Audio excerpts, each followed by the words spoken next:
Today's video is pulling the alternator, which is down there, out of an O2 Duratec 3.0.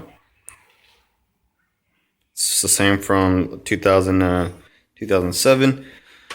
The little positive plug, which I'll show you once I pull it out. The positive post where the power wire comes from, it snapped off, and I tried a couple different methods to try to glue it back in temporarily, but once I get the alternator out, I'll show you what happened to it. I already saw it, I just don't know how to explain it. But this is my secondary car. I'm not gonna go buy one right now. I'm just gonna see if I can show you how to remove it, because as you can see, it's way up in there, and it's pretty tight. So I'm gonna just take it out just to show y'all if y'all replacing it on an O2 or a Gen 4 with the Duratec engine, not the overhead valve one, not the single whatever, or the overhead valve, because their alternator's like right here somewhere. But I'm gonna see if I can show y'all with the Duratec. So first I'm gonna lift up this right wheel. Let me get up in that space right there. So alright, first thing, I'm not sure if you guys are able to do it from the tension of it, but I can just pull my summer team belt off by hand. Let me see that.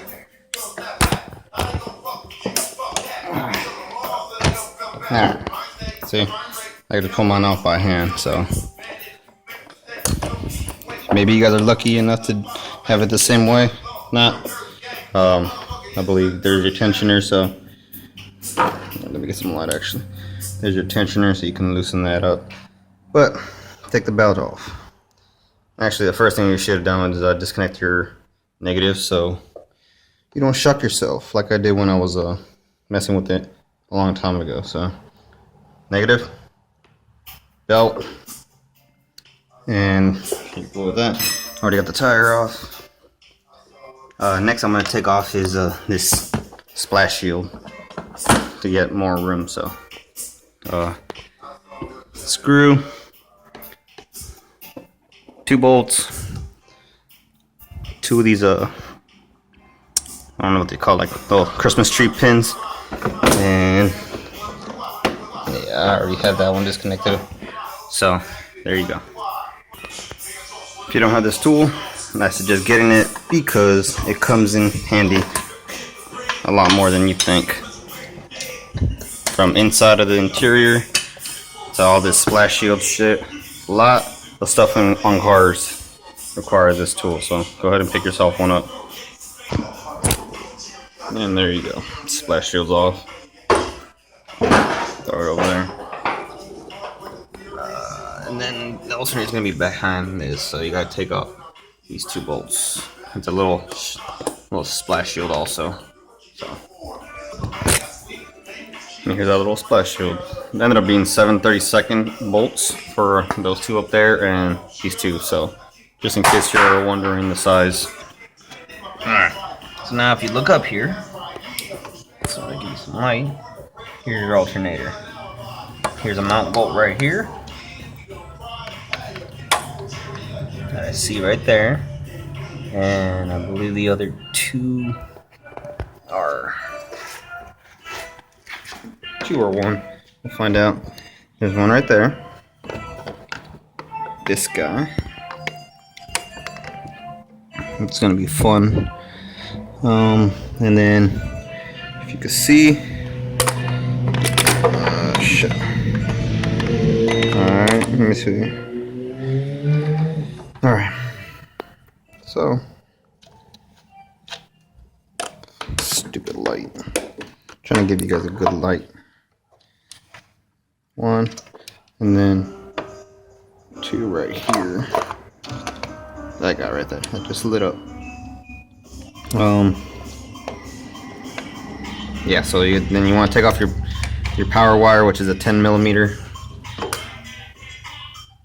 Yeah, take off your 10mm, and then trying to find the plug that goes to the alternator. Which might be that guy.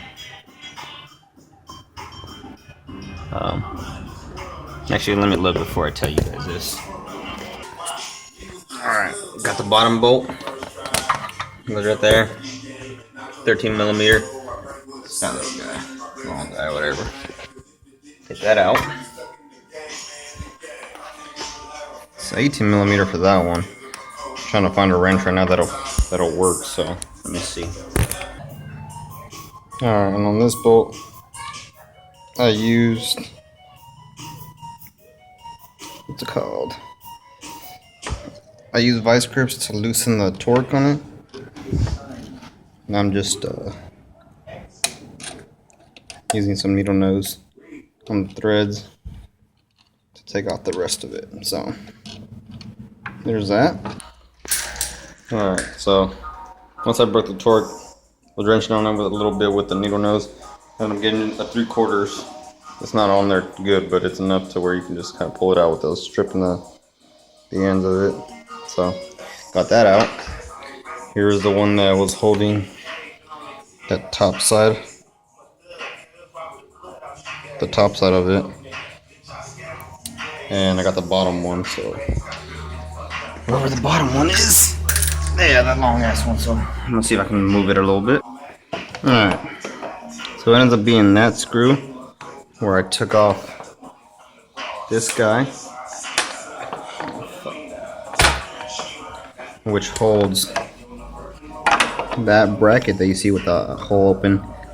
That's another bolt.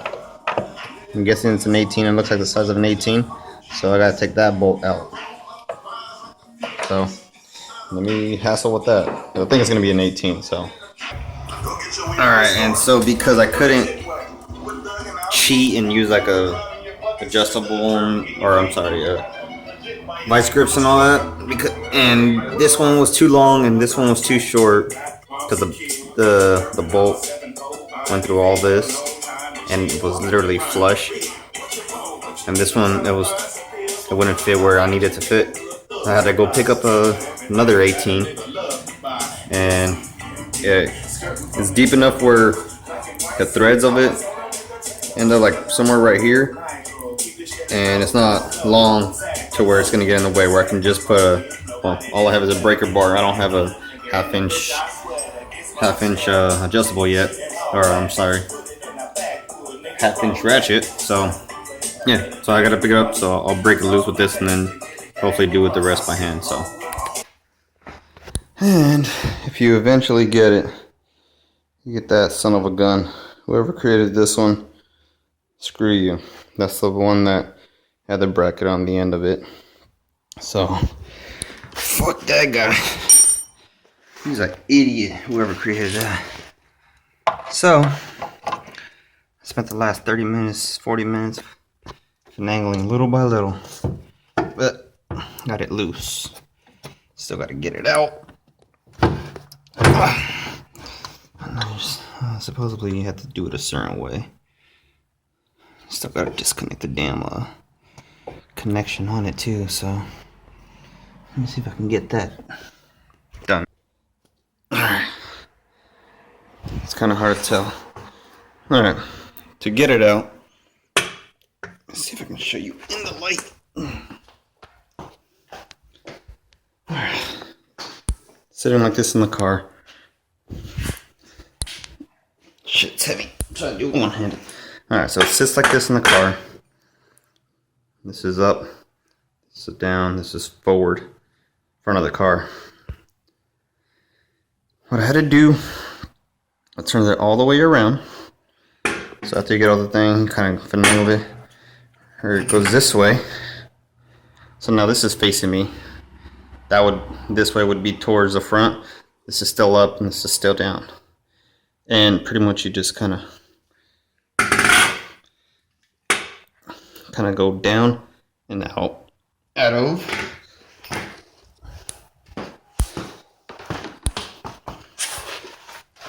that little hole. So you gotta turn it 180 before it comes out. So if this is facing you normally, you're gonna flip it around and then kind of finagle it under it'll come out without having to take off the crank pulley and shit that I've read online. So that's how you take it out. It's over there. Proof. If I had one suggestion, get the 18mm like I was saying. Wherever the hell it went. Get an 18mm. That's about 1.5 inches. And have the ratchet for it, whether it's a 3/8 or a 1/2 inch. 3/8 would probably work better. And if for some reason you can get an 18mm with a 1/4 inch drive, that would probably be your best bet because it's going to save so much room. That's what I had a hard time on this last bolt. Wherever this one is, this guy.